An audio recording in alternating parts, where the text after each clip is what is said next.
Hey everyone. All right, we're in the home stretch now, so let's go ahead and get started. All right, so I've pulled up a do now for you all. Go ahead and pause the video, take a minute to find the cell potential for each of these two reactions, and tell me whether the reaction is spontaneous or non-spontaneous. Okay, so in order to figure out the cell potential, we're going to need to look at our table of standard reduction potentials. We're reacting sodium and chloride, sodium and chlorine.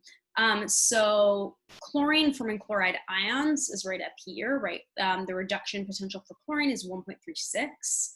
For sodium, it's negative 2.81. So if we look at the first reaction here, what we've got is Na plus, going back to elemental sodium with an oxidation state of 0. So the sodium is gaining an electron. It's getting reduced. It's actually following this reaction. And then chlorine is going from a negative chloride ion to neutral chlorine. So the chloride ion is actually getting oxidized. It's losing its electron, which is the exact opposite of what's going on in the equation on our reduction potential. So we would have to change the sign for that equation. So we'd end up with negative 2.71 minus 1.36. That's going to give us a cell potential of negative 4.07 volts. And then if we look at the second reaction, we have the exact opposite, right? This reaction is the exact opposite of the top. And so the cell potential is going to be the same magnitude, but with the opposite sign, so plus 4.07 volts.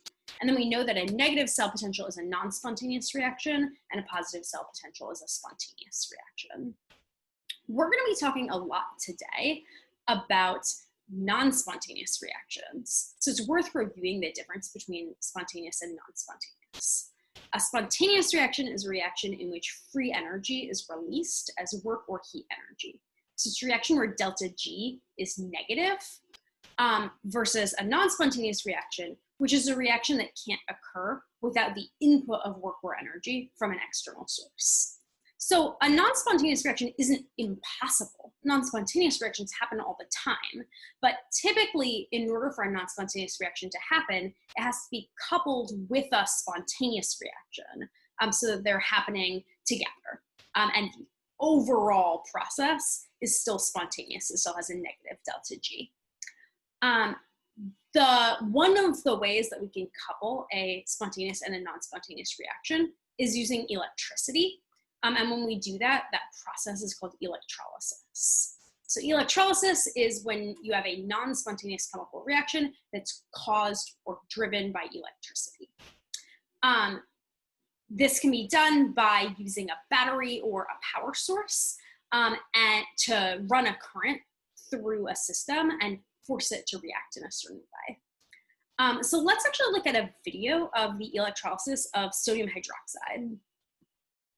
All right, let's take a look at this video. We're going to prepare some elemental sodium by electrolyzing sodium hydroxide.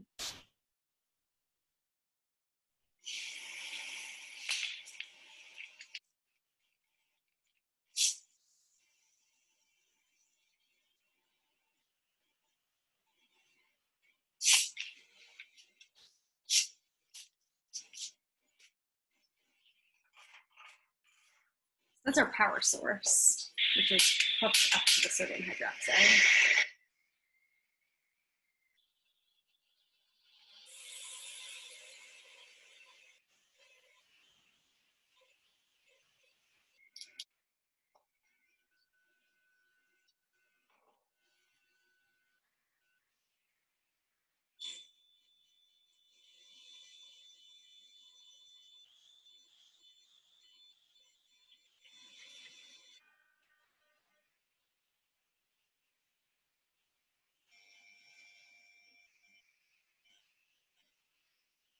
So you can see that at one of the electrodes, we're creating this solid sodium metal. So the sodium ions are getting reduced.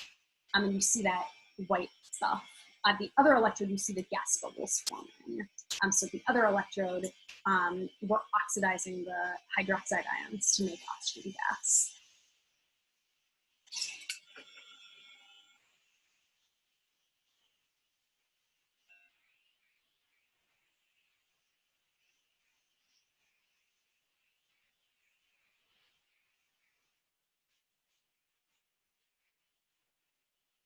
So we saw at the beginning of the year, sodium, elemental sodium reacts with air. So you can't just store it with a bunch of air.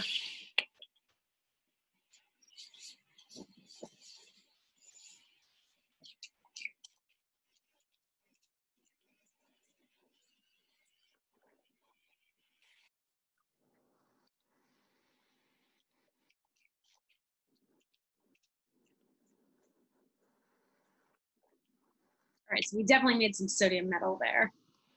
All right, so as we saw in the video, electrolysis is often used to basically take a compound and break it back into its component elements.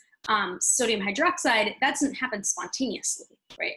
And so we have to put in electricity in order to force the sodium hydroxide to give us back the original sodium metal, and this was giving back oxygen gas, O2. So the hydrogen was actually kind of a bystander in that reaction. Electrolysis is one of the only ways to get a sample of an alkali metal. Alkali metals are so reactive that they're not found in their elemental state in nature. So to get one of those pure elements, the easiest thing to do is to take a compound that contains it and electrolyze the compound so that the metal ion gets reduced back to its elemental state. All right, so we could do this in the video. They were using sodium hydroxide. You could do this too with sodium chloride, for example, right? You could reduce the sodium ions back to sodium metal, and you could oxidize the chlorine, the chloride ions back to chlorine metal. Right? So the Cl minus, if you're electrolyzing a molten salt, the Cl minus is what would get oxidized, and so that's the anode. And the sodium would be getting reduced, and so that's the cathode. So anode and cathode are defined in exactly the same way as they are in a voltaic cell. There are some key differences. The main one being that in an electrolytic cell, the reaction is non-spontaneous, and so you always have an external power source that's driving the reaction. Typically, that external power source is often a voltaic cell that's got a spontaneous reaction happening, and that spontaneous reaction is driving this non-spontaneous reaction. So an electrolytic cell, you always need an external power source.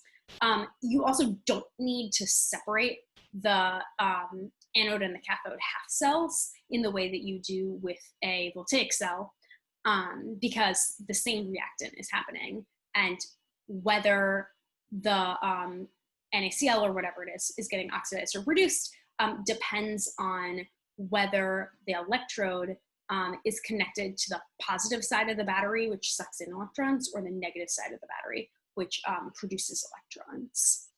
So the battery determines the direction of the electron flow in the circuit, and that determines which side is the anode and which side is the cathode. And they don't need to be separated because we're not trying to, we don't have a spontaneous reaction, and so we're not worried that the reactants will like react with each other if they're combined together.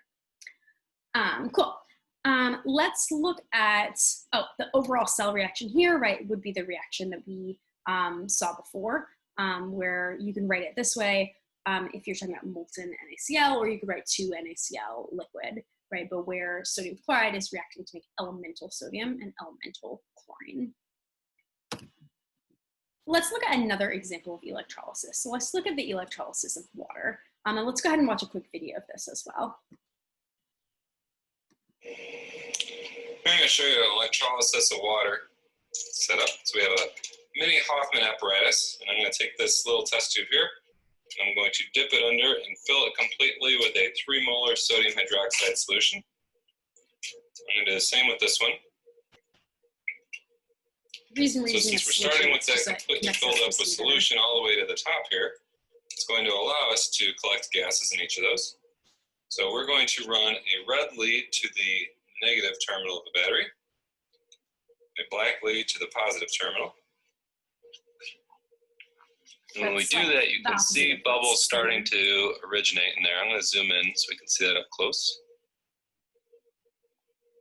And that gas is collecting on the left and on the right,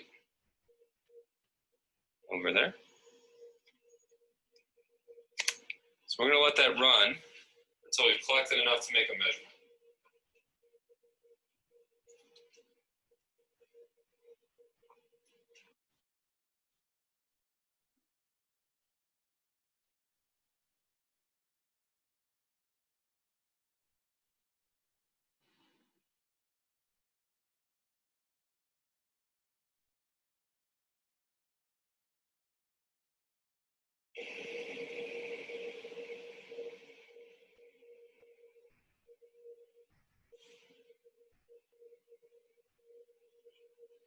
So let's go ahead and make a measurement here. So we're going to start by unclipping this.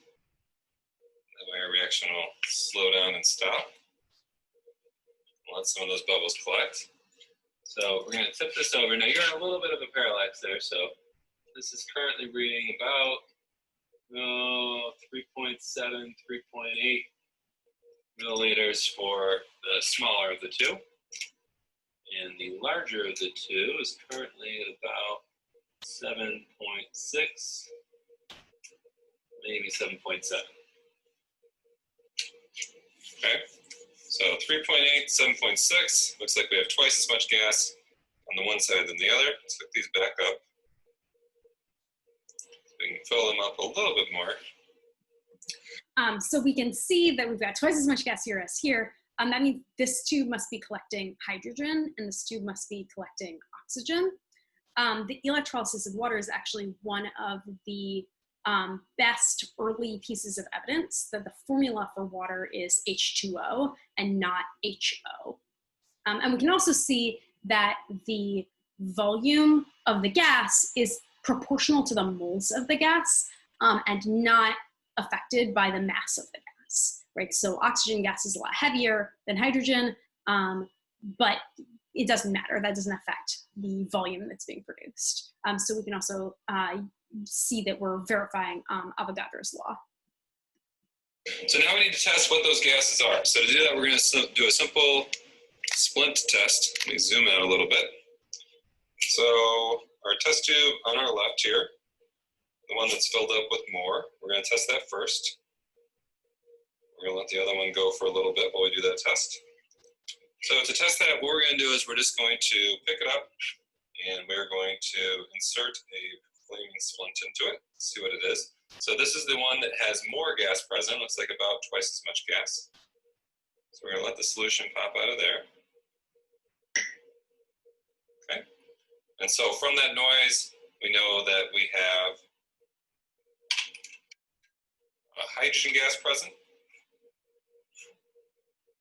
So now we want to do a test on the other one to see what gas is present over there. And keep in mind that we're only testing about a half-filled container here. So we're up to about 4.5 milliliters of this other gas. What we're going to do here is we're going to test to see what this is. The splint is ready. We're going to put that flaming splint into there. We can see that that lit back up, which is indicative that we have oxygen gas present. So what we ended up with was 3.8 milliliters of oxygen gas and 7.6 milliliters of hydrogen gas. All right, so when we electrolyze water, we use a device, he mentioned this in the video, that's called a Hoffman apparatus. It's essentially just a power source hooked up to 2 electrodes and then with a gas collection tube for each of those electrodes. And what we see is that we produce both oxygen gas and hydrogen gas. We produce twice as much hydrogen gas as oxygen because the formula of water is H2O. If you look at the half reactions when you're dealing with a covalent compound are often a little more interesting than if you have an ionic compound. So for the anode where we're having oxidation, the oxygen is what's getting oxidized, right? Oxygen in water has a oxidation state of -2 and it's forming elemental oxygen, which has an oxidation state of 0.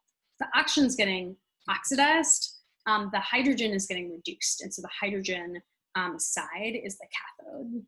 The reaction at the anode is this, where the water the oxygen in the water is getting oxidized to form O2. And then you have a bunch of leftover H+, right? You have a bunch of hydrogens that have that still have an oxidation state of +1, right? Because at the anode, you're only oxidizing the oxygen. You're not reducing the hydrogen. So you've got a bunch of +1 hydrogen ions and a bunch of electrons, of course, because you're oxidizing. And then at the cathode, we have kind of the reverse. So at the cathode, we are reducing the H+ to form hydrogen, but you're not oxidizing the oxygen at the cathode. The oxygen's not reacting. You might think that you would form like H2 and then just one O2- ion. O2-, if it's near water, will immediately react with water to form OH-. And so when you reduce hydrogen, you end up with OH- and you never have an O2- ion in an aqueous solution. And then what we can see is that at the anode, we're actually forming an acidic solution, and at the cathode, we're forming a basic solution. The overall solution is neutral because the same number of electrons are being lost and gained, right? It doesn't look that way in these half reactions, but of course, this reaction would be happening twice as much as this reaction. So the overall balanced chemical equation, you would be multiplying this reaction by 2. And we can actually verify that by using an indicator with this reaction. So let's go ahead and watch the reaction when it's conducted in a petri dish that has been filled with universal indicator, which changes color over a wide range of pHs. I'm going to bring my 9-volt battery. I have got 2 pieces of pencil lead attached to the alligator clips, and I'm going to just put these into the petri dish, and let's just watch. The orange is indication where it's a very acidic solution, probably a pH 4. So I am producing H+ ions on this end where the red is, and the black electrode is forming a base or hydroxide ions. We can kind of play with these a little bit and make kaleidoscopes in here. We can play in lab as long as it's done safely. The last part I want to show you is cleanup. Cleanup is very easy because I'm going to take these guys out. Beautiful colors, but if I mix all this up, guess what I'm going to come back to? My starting green color. I've created the same amount of hydrogen ions as I have hydroxide ions. I get back to a neutral solution. Okay, so our anode is acidic, our cathode is basic, but our overall solution is still electrically neutral. And we can see that by writing out the overall chemical equation. The cathode half reaction, we're gonna have to multiply by 2 because the anode is releasing 4 electrons, since the cathode needs to gain 4 electrons. So we're gonna multiply that reaction by 2, and then we can just go ahead and add together these 2 half reactions to get this sort of very large reaction. We can start canceling out some stuff. So we've got 4 electrons on the left and 4 on the right. We can cancel those out. 4 H+ plus 4 OH- would really combine together to form 4 molecules of water. And so that would then cancel out these 4 molecules of water as well. So the reaction that we end up with is simply 2 water molecules forming O2 and H2, 2 moles of H2. Let's talk about electrolysis of aqueous salt, which is also sometimes called brine. You might think that electrolyzing aqueous salt would be an easier way to get sodium metal than electrolyzing molten salt, right? We saw in the video, they were actually using sodium hydroxide. They had to melt the sodium hydroxide, which takes a lot of energy. However, if you try to electrolyze sodium chloride solution, you actually will not produce elemental sodium. And the reason for that is that when you electrolyze an aqueous solution, you often actually end up either reducing or oxidizing the water itself rather than the elements in your salt. So in the case of aqueous sodium chloride, at your cathode, you're gonna reduce the hydrogen from the water molecules. And at your anode, you actually will oxidize the Cl-. So if you look at your table of reduction potentials, hydrogen is actually easier to reduce than sodium is. So here's our table. Right here is the half reaction for the reduction of hydrogen, and that is above the reduction of Na+. So in other words, it is easier to force hydrogen to gain electrons than it is to force sodium to gain electrons. So if you try to electrolyze a solution that contains sodium and also contains water, you're going to end up reducing the water and not the sodium. And so what you end up having, you reduce some hydrogen, you oxidize some chlorine, and your sodium ions and your hydroxide ions will just remain in the solution. They actually won't react at all. And so your net chemical equation would look like this. You've got your aqueous salt reacting with water, and you're making chlorine gas, hydrogen gas, and sodium hydroxide. And so if you want to produce elemental sodium, the only way to do it is to basically have a situation where sodium ions are the only thing that could get reduced. So you essentially need a pure molten liquid state version of sodium chloride or sodium hydroxide or whatever it is, not an aqueous solution. This particular electrolysis of brine, is used industrially to produce large quantities of chlorine gas, hydrogen gas, and sodium hydroxide. So it is a really useful reaction. It's just not one that will give you elemental sodium. Good, let's go ahead and take what we've talked about so far and apply it. So go ahead and sketch the electrolytic cell for the electrolysis of molten magnesium bromide. I want to know the two half reactions, the anode and the cathode, and the cell reaction. And the word molten is just a fancy way of saying liquid. It typically means something that's normally solid at room temperature and has been heated to a higher temperature to melt. So you wouldn't say I have molten water and I'm drinking a glass of molten water, because water's already liquid at room temperature. But you would say, okay, I've got my molten magnesium bromide, meaning it's been heated up and melted into a liquid state. Okay, so we need to sketch an electrolytic cell for the electrolysis of NgBr2. And unlike a voltaic cell, an electrolytic cell only has one container. So here's going to be our one container. It's going to be full of MgBr2 liquid. Right, so we're going to have a whole bunch of Mg2 plus ions and a whole bunch of Br minus ions floating around. We're going to need 2 electrodes, which I'm going to go ahead and draw in like this. And those need to be connected to some sort of external power source. So I'm going to draw the circuit symbol for a battery, which looks like this. If you want, you can actually draw a real battery, but this is totally fine.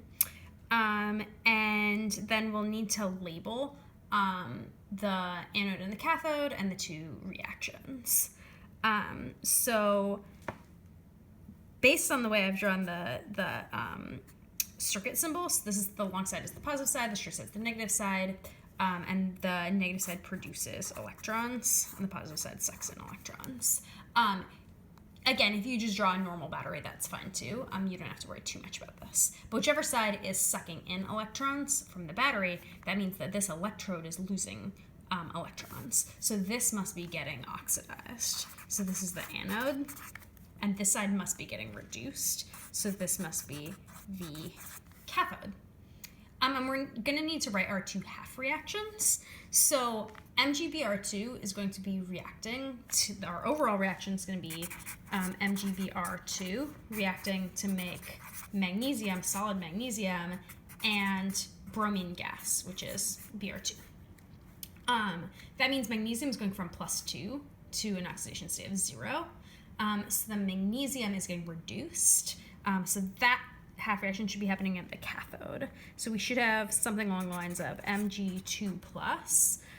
It would have to gain 2 electrons to form just plain Mg. And then at the anode, that's where the bromine is reacting.